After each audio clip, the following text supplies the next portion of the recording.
میں خاص طور پر ہمارے یہ جو ساتھی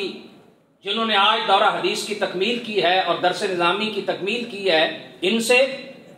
اور باقی جتنے طلباء علم دین اس آستانے پہ اس علم کے مرکز پر پڑھ رہے ہیں، حاصل کر رہے ہیں، ان سے مخاطب ہو کر ان کو یہ عرض کرنا چاہتا ہوں، آپ سارے یہ جانتے ہیں کہ رسول کریم سید عالم صلی اللہ علیہ وسلم کی امت کے لیے اللہ نے ہمیں ہدایت کے دو بنیادی سرچشمے عطا کیے ہیں۔ ایک کتاب اللہ ہے اور دوسری نبی کریم سید عالم صلی اللہ علیہ وسلم کی مبارک سنت ہے، آپ کی حدیث ہے۔ اور اسی لیے نبی کریم علیہ السلام نے یہ ارشاد فرمایا کہ میں تمہارے درمیان دو چیزیں چھوڑ کر جا رہا ہوں، جب تک تم ان کو مضبوطی سے تھامے رکھو گے کبھی گمراہ نہیں ہوگے۔ کتاب اللہ ہے اور سنت نبوی ہے۔ کتاب اللہ کی حفاظت کا ذمہ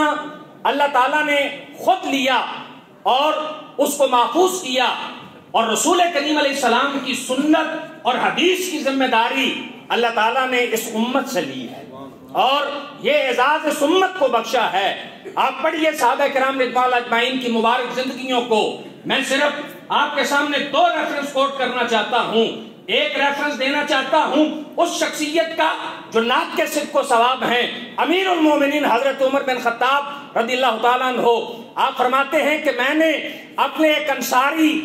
صحابی پڑوسی کے ساتھ باری مقرر کر رکھی تھی۔ ایک دن بارگاہ نبوی میں جاتا تھا اور جو کچھ سیکھ کر آتا تھا انہیں بتاتا تھا، دوسرے دن میرے انصاری بھائی جاتے تھے اور وہ جو کچھ سیکھ کر آتے تھے مجھے بتاتے تھے۔ اور دوسرا ریفرنس کوٹ کرنا چاہتا ہوں، ترجمان قرآن حبر الامہ مفسر بارگاہ نبوی حضرت سیدنا عبداللہ بن عباس رضی اللہ تعالیٰ عنہما، جن کو نبی کریم علیہ السلام نے اپنی اس دعا سے نوازا، اللہم فقہہ فی الدین وعلمہ التاویل، جو مصطفیٰ کی کریم صلی اللہ علیہ وسلم کی اس عظیم دعا کو حاصل کرنے کے بعد بھی کیا کرتے ہیں؟ صحابہ کی چوکھٹوں پر بیٹھے ہیں، ان کے کپڑوں پر مٹی پڑتی ہے اور انتظار کرتے ہیں کہ رسول کریم کا صحابی آئے اور اس سے میں مصطفیٰ کی حدیث کو سیکھوں اور مصطفیٰ کریم علیہ السلام کی حدیث کو جانوں۔ یوں اس امت نے زمانہ صحابہ سے لے کر آج تک سنت نبی کا حفاظت کی ہے، اور وہ سارے خوش نصیب قیامت تک آنے والے میرے نبی علیہ السلام کی اس بشارت کے مستحق ہو چکے ہیں۔ نبی کریم علیہ السلام نے فرمایا، نذر اللہ عمران، اللہ تعالیٰ اس شخص کو تر و تازہ رکھے، سامع مقالتی، جو میری گفتگو کو سنتا ہے، فبعاہا، اور اسے محفوظ کرتا ہے یا اس کو یاد کرتا ہے، فبلغہا، اور آگے وہ اس کو پہنچا دیتا ہے۔ اب آپ آج اس بشارت کے عملی مصداق بن چکے ہیں کہ اس ہمارے ہاں درس نظامی کے اس طریقہ کار کے مطابق آپ نے دورہ حدیث پڑھا، صحاح پڑھی، حدیث کی دیگر کتابیں پڑھی، اور میرے بھائیوں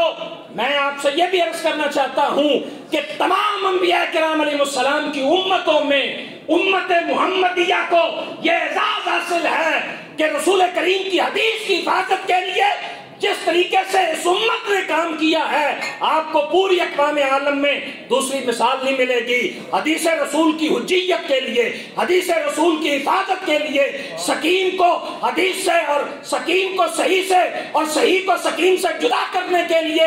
اس امت نے علم اسماء اور رجال کی بنیاد رکھی اور 6 لاکھ افراد کے حالات زندگی کو محفوظ کیا۔ کوئی میرے مصطفیٰ کریم علیہ السلام کی ذات اقدس کی طرف حدیث کو گھڑ کر ذات نبوی کی طرف اسے منسوب نہ کر سکے۔ آج آپ ان علماء کی موجودگی میں، ان مشائخ کی موجودگی میں، ان اساتذہ کے فیضان سے اس چین کا حصہ بن گئے ہیں۔ اب آپ نے ساری زندگی نبی کریم علیہ السلام کی حدیث کی حفاظت کرنی ہے، رسول اللہ کی سنت کی ترویج کرنی ہے۔ آپ کہیں بیٹھ کر درس حدیث جو ہے وہ نہ دے سکے تو یہ نہیں کہ آپ حدیث کی خدمت نہیں کر سکتے، آپ سنت کی تبلیغ نہیں کر سکتے، آپ سنت کا ابلاغ نہیں کر سکتے۔ آپ اپنے گھر میں بیٹھ کر اپنے بیوی بچوں کو جمع کیجئے اور خاندان کے افراد کو جمع کیجئے اور میرے مصطفیٰ کی ایک حدیث پڑھ کر سنا دیجئے، یہ بھی درس حدیث ہے اور یہ بھی حدیث کا ابلاغ ہے اور یہ بھی حدیث کی تبلیغ ہے۔ تو آج یہ ذمہ داری اب آپ کو سونپ دی گئی ہے، اور خصوصیت کے ساتھ علماء نے دوسرے پہلوؤں پر گفتگو کی میں نے خاص طور پر اس طرف آپ کی توجہ دلوائی کہ نبی کریم علیہ الصلوۃ والتسلیم کی حدیث کے ابلاغ، حدیث کی تبلیغ، حدیث کی تفہیم اور حدیث کو آگے پہنچانے کے لیے